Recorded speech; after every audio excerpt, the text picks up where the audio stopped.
Alhamdulillah, alhamdulillahilladzi nahana 'anil nadhari ilal ma'asi wal muharramat fayudkhila man ata'ahu ilal jannat.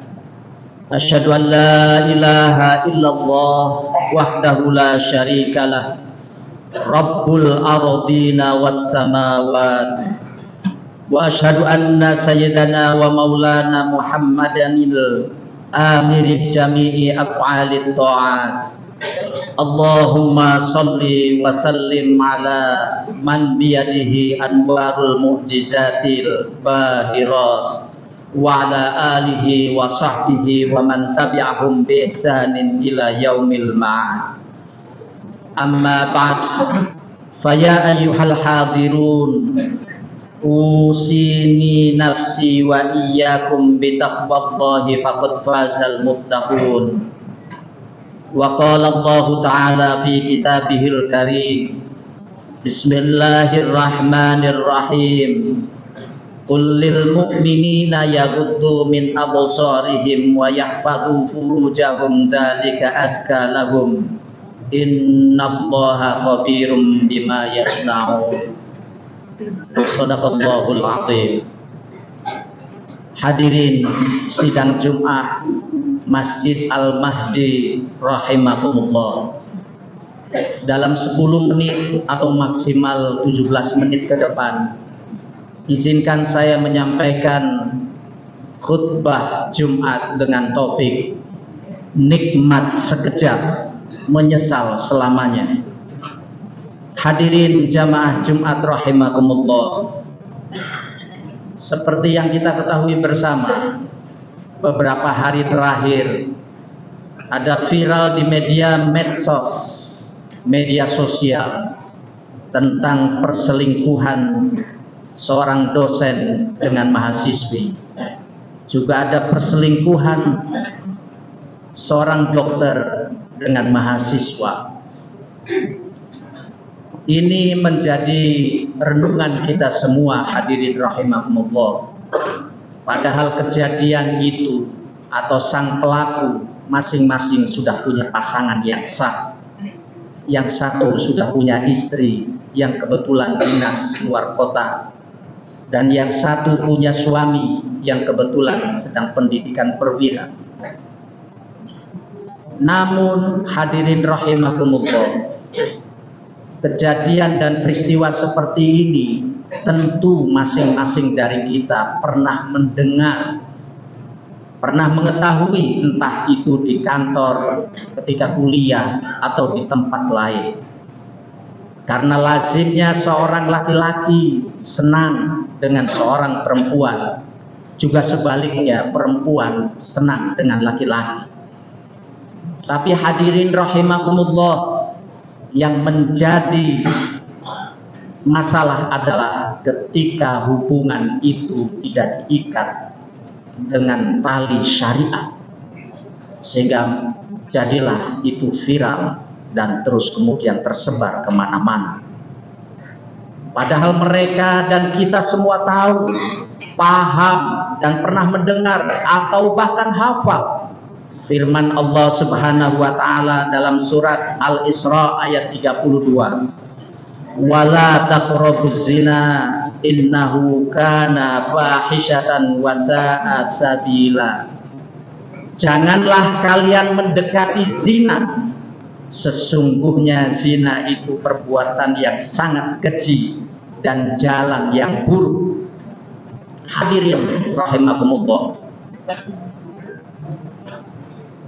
dosa yang dilakukan oleh pembunuh dalam syariat Islam itu ada peluang untuk bebas dari kisos, bebas dari hukuman dibunuh, kalau memang keluarga korban memaafkannya, mengampuninya, maka sang pembunuh bebas dari jeratan kisos. Itu dalam hukum Islam yang diberlakukan di negara-negara Islam seperti Arab Saudi dan lain-lain. Tetapi berbeda hadirin rahimakumullah, kalaupun hukum kisos itu diberlakukan, maka balasan bunuh itu pun dilakukan secara cepat, kilat, tidak menyiksa. Tetapi berbeda hadirin rahimakumullah ketika itu dilakukan oleh seorang yang sudah punya suami ataupun istri yang sah, terus kemudian berzina, dan kemudian ada saksi, dan kemudian dihukum. Maka hukum Islam begitu keras dan sangat menyakitkan, yaitu hukum rajam. Dan hukum rajam itu dilempari batu pelan-pelan, disawati satu persatu, mulai kepala dan seterusnya, sampai kemudian mati, ajal merenggutnya. Jadi betapa keji dan nistanya hadirin rahimakumullah perbuatan zina itu, sampai hukumannya dibunuh atau dirajam secara perlahan-lahan. Maka dari itu hadirin rahimakumullah, kebetulan saya bertugas sebagai dosen di UIN Sunan Ampel. Karena kejadian ini juga menyangkut antara dosen dan mahasiswi, maka saya berkepentingan untuk menyampaikan hal itu. Pertama, kepada para mahasiswi juga mahasiswa. Yang kedua, kepada orang tua yang punya anak gadis ataupun perjaka. Dan yang ketiga adalah untuk kita semua yang sudah berpasangan atau punya istri dan seterusnya. Pada mahasiswi, saya sampaikan hadirin rahimakumullah, bahwa hendaknya kalian, kata saya kepada mahasiswi, menghindari sejengkal peluang atau sedikit peluang untuk kemudian terjadi peristiwa semacam ini.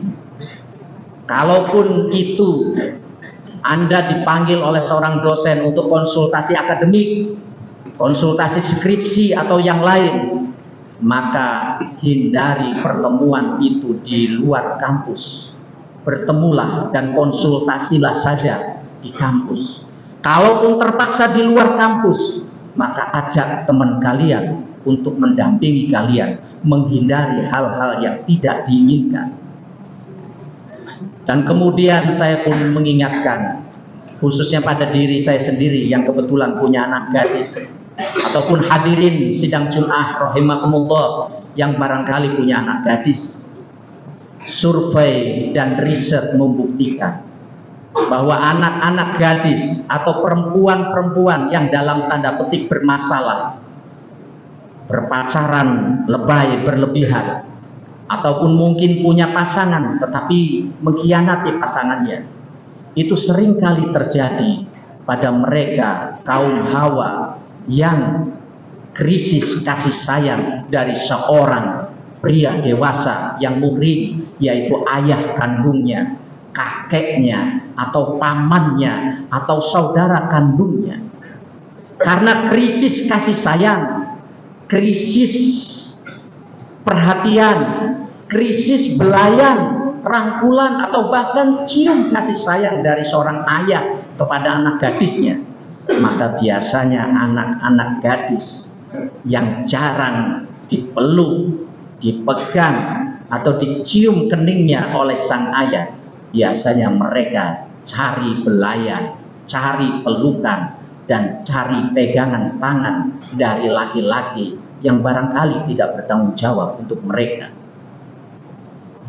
Itulah survei hadirin rahimakumullah. Maka dari itu, bagi kita semua yang memiliki anak gadis, perhatikan mereka, sayangi mereka, peluk dan cium sayang mereka, perlakukan mereka seperti anak gadis yang memiliki seorang yang bertanggung jawab untuk mendampingi masa depannya.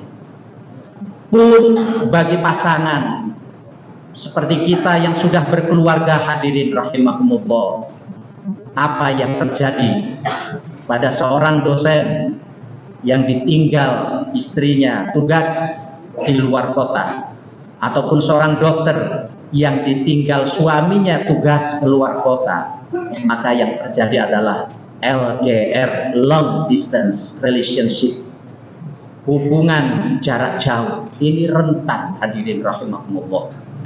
rentan terjadi apa yang tidak diinginkan.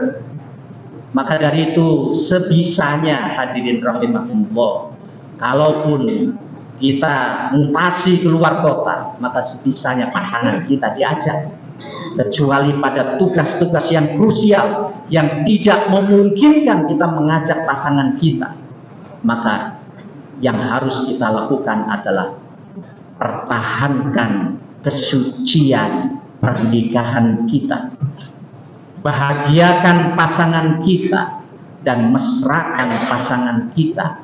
Karena rumus dari seorang pakar keluarga yang memiliki laboratorium cinta di University of California, namanya Daniel Goleman, dia menyebut bahwa tips kata kunci sakinah mawaddah warahmah, keluarga yang strong and happy family atau fantastic family adalah 3 H.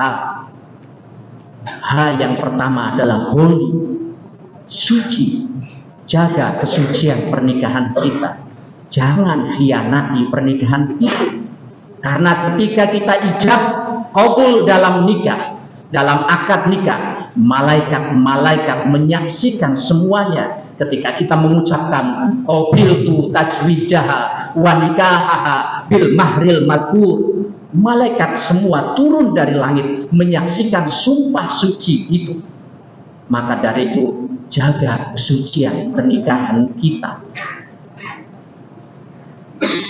Hadirin sidang Jumat rahimakumullah, yang kedua adalah happy, bahagiakan pasangan kita. Hadirin rahimakumullah, bahagiakan mereka, karena kata kunci sukses seorang pria, seorang suami, selain doa dari sang ibu, adalah doa dari sang istri. Doa kedua perempuan ini sangat dahsyat, sangat berpengaruh terhadap kesuksesan hidup seorang suami. Mohon izin, mohon maaf, saya pernah membawa satu keluarga yang kebetulan berkarir dari Surabaya dan kemudian meraih pangkat tinggi 2 bintang di Jakarta. Ketika itu beliau masih bintang 1, hadirin. Berempat, beliau, istri dan 2 anaknya pergi berangkat umroh, dan saya ditunjuk untuk mendampingi keluarga itu. Dan apa yang terjadi? Saya melihat dengan mata saya kepala sendiri bahwa betapa seorang pria ini yang pangkatnya melejit, the rising star yang saya tahu, ternyata kata kunci suksesnya adalah, Pak Syarif, kalau pengen karir Anda sukses, Anda sayangi, hormati, hargai, dan jangan khianati ibu dan istri Anda. Dan saya lihat sendiri seorang perwira dengan bintang 1 yang gagah, yang ketika berdinas menghadapi anak buahnya dan seterusnya gagah, tapi ketika dia berdampingan dengan istrinya, dengan keluarganya, dia begitu hormat, sayang. Saya tidak melihat seperti seorang perwira tinggi yang gagah berani, tidak. Tapi dia sebagai seorang suami yang sangat menyayangi istrinya, yang hormat, bahkan cenderung takut kepada istrinya. Dan saya ngaji di beberapa tempat bahwa ternyata hadirin rahimakumullah, kiai-kiai, ustadz-ustadz kita semua jangan mimpi menjadi wali kalau kita berani sama istri. Para wali-wali kekasih-kekasih Allah itu adalah mereka-mereka yang hormat, yang menghargai, yang menghindari pengkhianatan kepada pasangannya atau kepada istrinya. Lihat kehidupan Umar bin Khattab yang gagah berani, khalifah, Khulafaur Rasyidin, gagah, jin, setan pun takut mendengar nama Umar Al-Faruq. Tetapi apa ketika dia menghadapi istrinya? Dia tunduk, hormat, dan menyayangi istrinya. Itulah kata kunci sukses bagi seorang suami.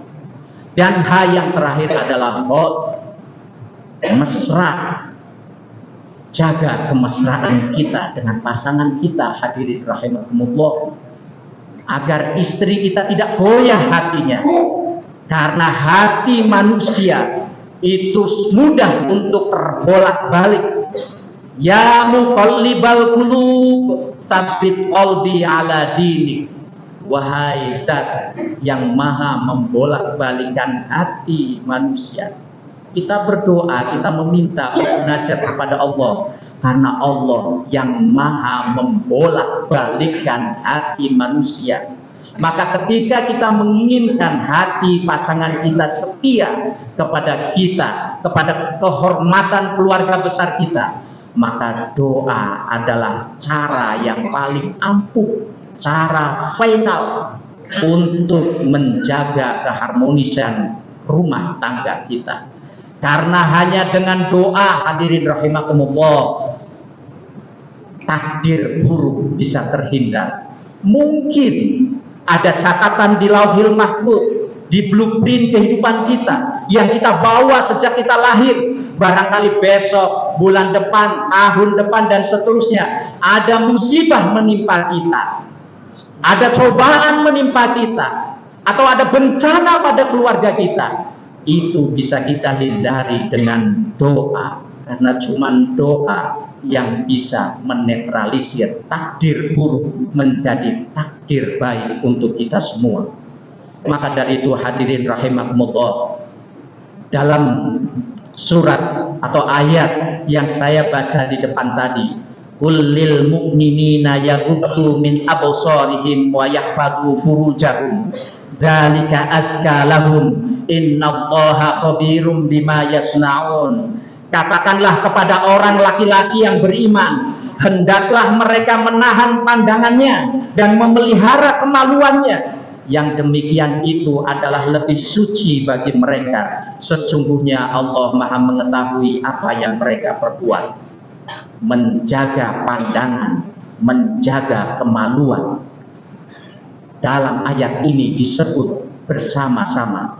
Ini menunjukkan, menurut pakar tafsir Profesor Dr. Quraish Shihab, ini tanda bahwa ada hubungan sebab akibat.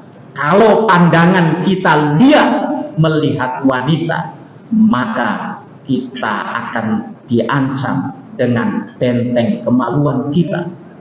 Dari pandangan itulah maka kemudian terancam benteng iman kita, dan seterusnya dan seterusnya.